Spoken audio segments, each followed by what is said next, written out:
Victoria, de Víctor, Gabriela y otros compradores que con mucha ilusión responden al gancho de una empresa y compran una casa. Al menos eso creen hasta que pasa el tiempo y la compra no se concreta. ¿Cómo leer los contratos y las propuestas para evitarlo? ¿Pueden las autoridades actuar de forma preventiva? ¿Puede usted también hacerlo? Nos acompaña Cintia Zapata, directora de apoyo al consumidor. Muchísimas gracias, Cintia, por estar con nosotros. Bueno, veíamos el caso, cada año podríamos decir, se presentan este tipo de casos, unas veces un par de casas, otras veces se trata de proyectos de 70, de 45 casas, como hemos visto en los últimos meses, y denuncias también les llegan a ustedes. ¿Cuál es el común denominador? ¿A qué nos enfrentamos ese tipo de empresas? ¿Cuál es el gancho?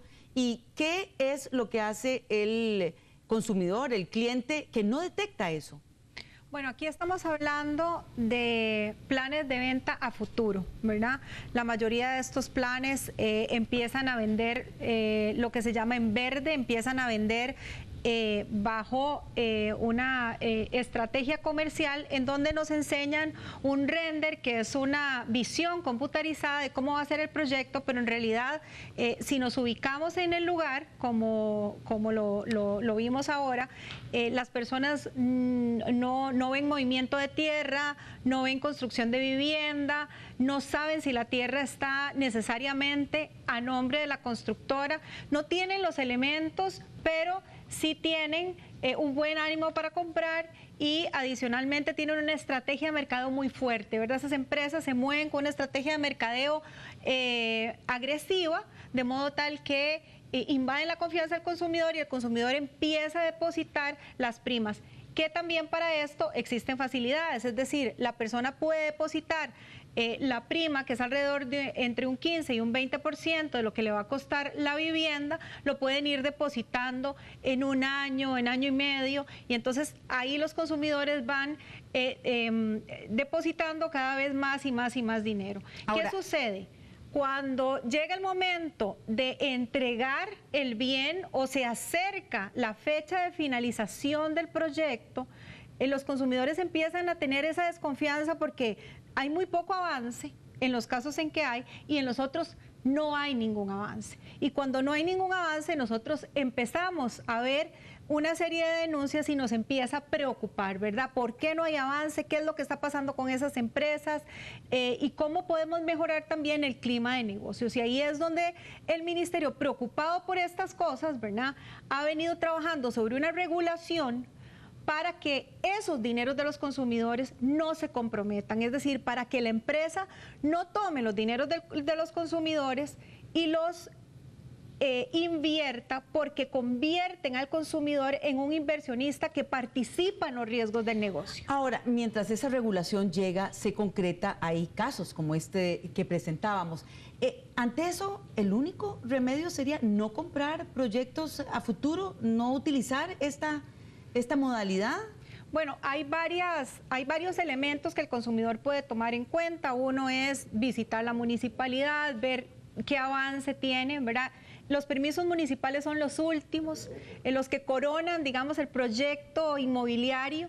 Entonces, una vez que la empresa ha tenido una serie de requerimientos que incluyen los permisos de SETENA, que incluyen una serie de permisos, los solicita a la municipalidad, de modo tal que los permisos municipales son un buen elemento para que los consumidores lo tomen en cuenta. Sin embargo, el tema de cuándo viene la regulación es un tema que urge al Ministerio de Economía, es un tema que es de ahora y está dispuesto. Urge al Ministerio de Economía cómo se puede poner en un periodo, claro, ¿verdad? Porque los periodos funcionan a veces, claro, en términos burocráticos, no con la rapidez que el cliente y la persona requiere, ¿verdad? Pero como este es un tema que no queremos que siga recurriéndose, ¿verdad? Y ciertamente ante una estafa no hay ningún blindaje, ¿verdad? Este caso ha sido catalogado como una estafa en perjuicio de los consumidores y por eso es que la Fiscalía está actuando, pero también para preventivamente poder actuar, ese blindaje ya está dispuesto, es decir, ya se consultó la normativa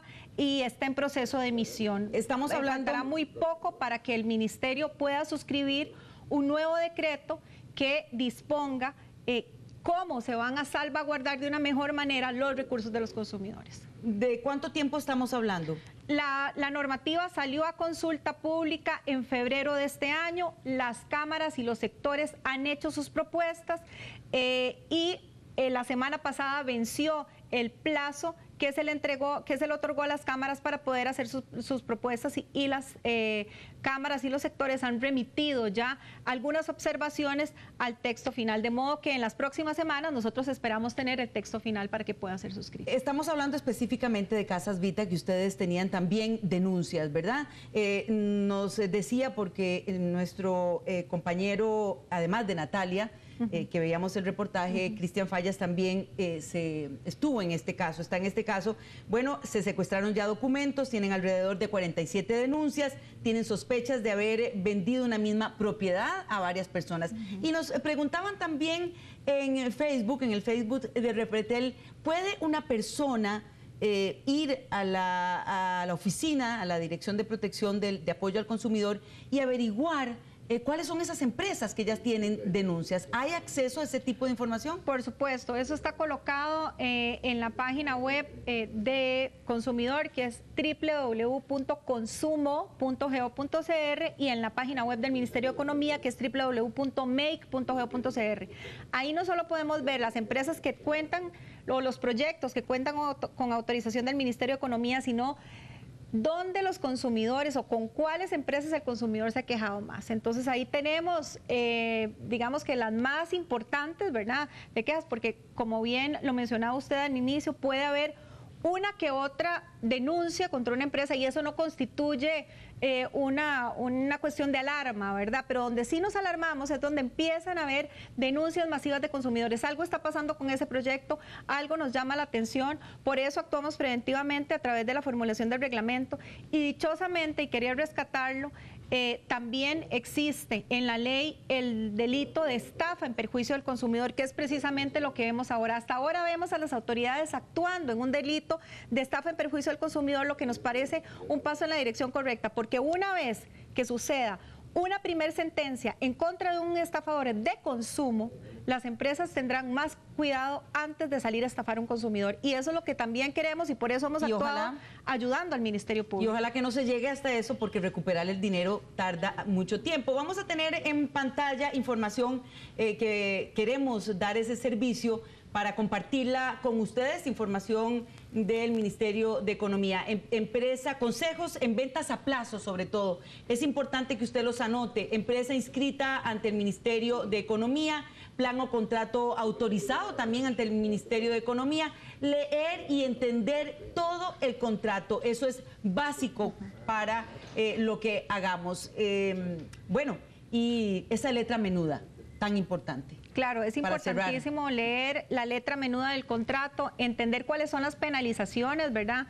En muchas ocasiones encontramos penalizaciones muy duras para el consumidor, es decir, si ya no puedo seguir pagando la prima, entonces lo pierdo todo, ¿verdad? Pero si la empresa se atrasa un poco, entonces no pierde nada. Ese tipo de desequilibrios, en todo caso, el Ministerio trata de eliminarlos a través de una revisión previa a los contratos, pero si encontramos un contrato que tenga lo que se llama cláusulas abusivas, que son este tipo de cláusulas en donde prácticamente exponen al consumidor a perderlo todo, evitemos firmarlo, preguntémosle al Ministerio de Economía si ese contrato ha sido autorizado, pidamos ese tipo de autorizaciones y evitemos firmar. Y no firmar.